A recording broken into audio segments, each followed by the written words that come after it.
అధ్యక్ష ఇవాళ రైతులకు చనిపోయారు అన్నటువంటి తప్ప ఆటో కార్మికులను రెచ్చగొడతా ఉన్నారు. ఆటో కార్మికులను రెచ్చగొట్టే ప్రయత్నం చేస్తా ఉన్నారు. ఆత్మహత్యల వైపు ఈ సమాజంలో బాధ్యత గల వ్యక్తులం వాళ్ళ సమస్యను పరిష్కరించే విధంగా చెప్పాలి తప్ప ఆటో కార్మికులు ఆత్మహత్యలు చేసుకోమని ప్రేరేపించేటువంటి పరిస్థితి జరుగుతూ ఉన్నది. అలా ఇది మంచిది కాదు సమాజానికి. దయచేసి వాళ్ళు 10 సంవత్సరాలు ఉన్నప్పుడు ఆర్టీసీ పరిరక్షణ నేను చెప్తే అధ్యక్ష ముందు 60 రోజులు సమయం ఇస్తే పట్టించుకోలే, పిఆర్సీలు ఇయ్యలే, బాండ్స్ ఇచ్చారు, అవి ఇయ్యలే. ఇప్పటికీ ఆర్టీసీ ఆస్తులు వరంగల్ వాళ్ళ పార్లమెంట్ సభ్యుడు పేరు చెప్పొద్దు టైర్ రిటైరింగ్ తీసుకున్నాడు.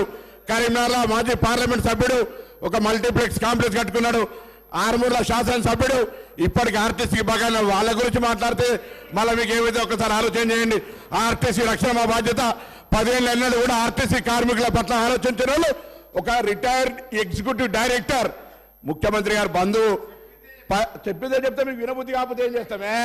4 ఏళ్ళు ఎండీ పెట్టుకున్నారు, 4 ఏళ్ళు మెయింటైన్ పెట్టుకొని ఆర్టీసీని నిర్వీర్యం చేసిన అధ్యక్ష. ఇవాళ నేను చెప్తా ఉన్నా, ఇలా ఆర్టీసీ మంత్రిగా ప్రభుత్వం పూర్తి స్వేచ్ఛ ఇచ్చింది. ఆర్టీసీ సంస్కరణ, అనేకమైనటువంటి సాంకేతిక విప్లవం, నూతన బస్సులు, అదేవిధంగా మహిళలకు పరిష్కరిస్తే మాకు ఎందుకో అర్థమవుతలేదు. ఆ మహిళ మా అక్క చెల్లెళ్ళు గౌరవ శాసనసభ్యులైనా వాళ్ళకు కనీసం ఆలోచన విధానాన్ని మార్పు చేయమని కోరుతా ఉన్నా. మహిళలకు బస్సు సౌకర్యం ఇస్తే ఎందుకు ఇబ్బంది అవుతుందో తెలియదు.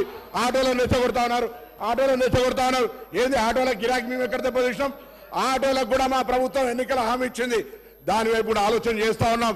ఆటోలకు న్యాయం చేసే బాధ్యత మాది. దయచేసి లేనిపోని అపవాదు అనవసరమైనటువంటి ఆటో కార్మికులను ప్రేరేపించి అధ్యక్ష వీళ్ళు ఆటోలు ఎక్కిరు అధ్యక్ష, ఆటోలు ఎక్కే బెంచ్ కారు నేను చెప్తే ఫ్యూడలిస్టిక్ మెంటాలిటీ ఉన్న ఆటో కార్మికులను అవమానపరుస్తా ఉన్నారు. ఇది మంచిది కాదనేటువంటి మాట మళ్ళొక్కసారి ఆటో కార్మికుల పక్షాన ఒక బీసీ బిడ్డగా అందులో ఉన్నటువంటి వృత్తి చేసుకున్న మైనార్టీ ఎస్సీ ఎస్టీ బీసీలను అవమానపరుస్తా ఉన్నారు. ఇది మంచిది కాదని మాట మనం చేస్తా ఉన్నాం. పల్లా రాజేశ్వర రెడ్డి గారు దయచేసి ఇవ్వాలని చెప్పేసి చూస్తున్నాం.